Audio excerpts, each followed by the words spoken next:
The dignity and the honor of this ceremony and the nation's grief and pride are all embodied for us today by the presence and the participation, for which we are profoundly grateful, of our Commander-in-Chief, the President of the United States.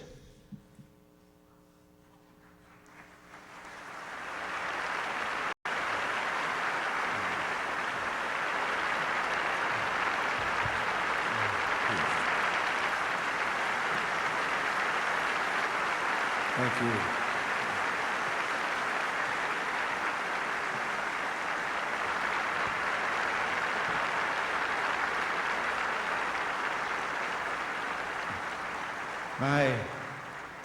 My fellow Americans, Memorial Day is a day of ceremonies and speeches. Throughout America today, we honor the dead of our wars. We recall their valor and their sacrifices. We remember they gave their lives so that others might live.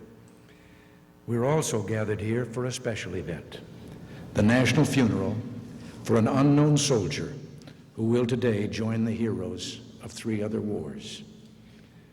When he spoke at a ceremony at Gettysburg in 1863, President Lincoln reminded us that through their deeds, the dead had spoken more eloquently for themselves than any of the living ever could, and that we're living could only honor them by rededicating ourselves to the cause for which they so willingly gave a last full measure of devotion. Well, this is especially so today, for in our minds and hearts is the memory of Vietnam and all that that conflict meant for those who sacrificed on the field of battle and for their loved ones who suffered here at home. Not long ago, when a memorial was dedicated here in Washington to our Vietnam veterans, the events surrounding that dedication were a stirring reminder of America's resilience, of how our nation could learn and grow and transcend the tragedies of the past.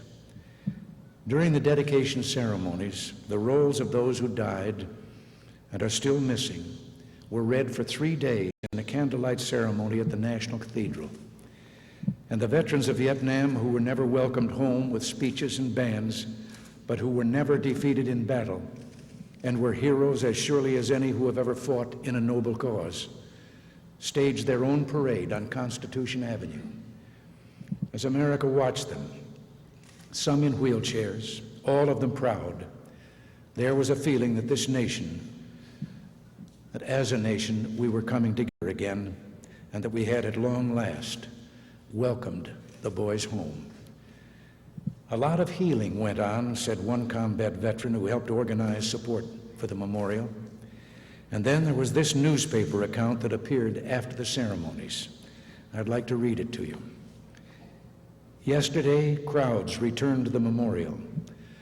Among them was Herbie Pettit, a machinist and former Marine from New Orleans. Last night, he said, standing near the wall, I went out to dinner with some other ex-Marines. There was also a group of college students in the restaurant. We started talking to each other, and before we left, they stood up and cheered us. The whole week, Pettit said, his eyes red, it was worth it, just for that. It has been worth it. We Americans have learned to listen to each other and to trust each other again. We've learned that God owes the people an explanation and needs their support for its actions at home and abroad.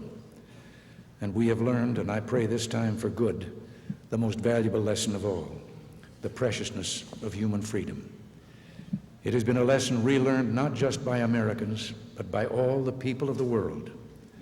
Yet while the experience of Vietnam has given us a stark lesson that ultimately must move the conscience of the world, we must remember that we cannot today, as much as some might want to, close this chapter in our history. For the war in Southeast Asia still haunts a small but brave group of Americans, the families of those still missing in the Vietnam conflict.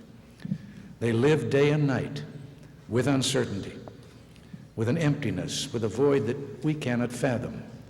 Today, some sit among you. Their feelings are a mixture of pride and fear. They're proud of their sons or husbands, fathers or brothers who bravely and nobly answer the call of their country. But some of them fear that this ceremony writes a final chapter, leaving those they love forgotten. Well, today, then, one way to honor those who served or may still be serving in Vietnam is to gather here and rededicate ourselves to securing the answers for the families of those missing in action. I ask the members of Congress, the leaders of veterans groups, and the citizens of an entire nation, present or listening, to give these families your help and your support, for they still sacrifice and suffer. Vietnam is not over for them. They cannot rest until they know the fate of those they loved and watched march off to serve their country. Our dedication to their cause must be strengthened with these events today. We write no last chapters. We close no books. We put away no final memories. An end to America's involvement in Vietnam cannot come before we have achieved the fullest possible accounting of those missing in action.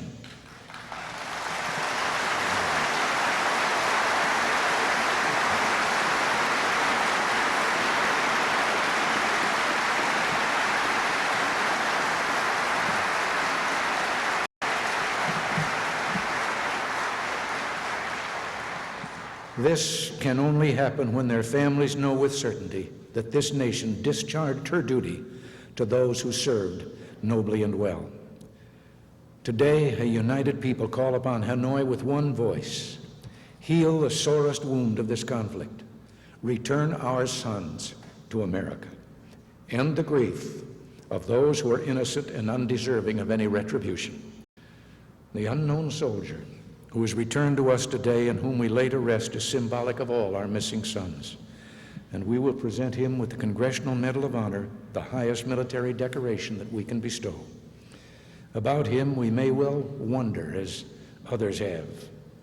As a child, did he play on some street in a great American city? Or did he work beside his father on a farm out in America's heartland? Did he marry? Did he have children? Did he look expectantly to return to a bride? We'll never know the answers to these questions about his life. We do know, though, why he died. He saw the horrors of war, but bravely faced them, certain his own cause and his country's cause was a noble one, that he was fighting for human dignity, for free men everywhere. Today, we pause to embrace all who served us so well in a war whose end offered no parades, no flags, and so little thanks. We can be worthy of the values and ideals for which our sons sacrificed, worthy of their courage in the face of a fear that few of us will ever experience, by honoring their commitment and devotion to duty and country. Many veterans of Vietnam still serve in the armed forces, work in our offices, on our farms, and in our factories. Most have kept their experiences private, but most have been strengthened by their call to duty. A grateful nation opens her heart today in gratitude for their sacrifice, for their courage, and for their noble service. Let us, if we must, debate the lessons learned at some other time. Today, we simply say we tried. Thank you, dear son. May God cradle you in his loving arms. We present to you our nation's highest award, the Congressional Medal of Honor, for service above and beyond the call of duty, in action with the enemy during the Vietnam era.